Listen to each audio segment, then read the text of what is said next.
want to show you guys something that we're going to start implementing into our classrooms here at Washington State University. What it is, it's called a desktop learning module.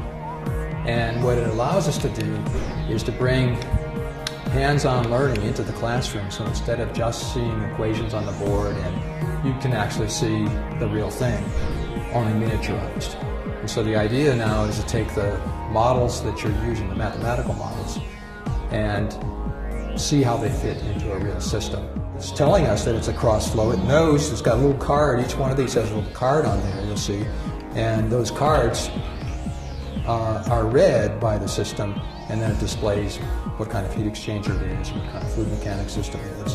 And then we can scroll down. It tells you the flow rate, and what we do here is we just turn up the flow rate to whatever value you want. You can see that what's happening. Okay, scroll down, and then it also has the battery voltage.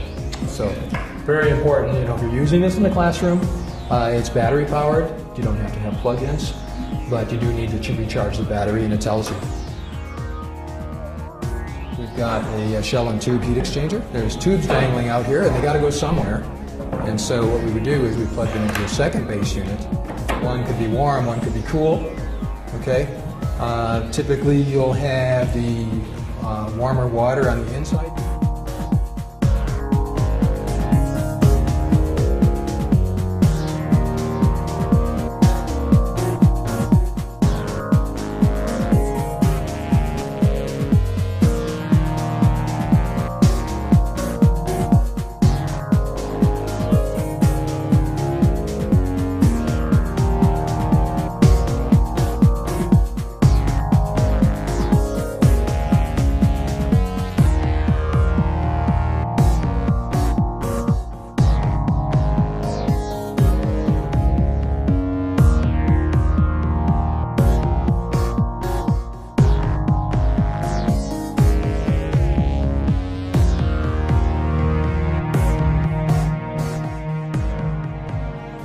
Obviously, it's a fluidized bed module. It can work as a packed bed. You can see that it's got gradations here so that it starts at some height. And we can actually turn up the flow rate till it begins to flow and just back it down a little bit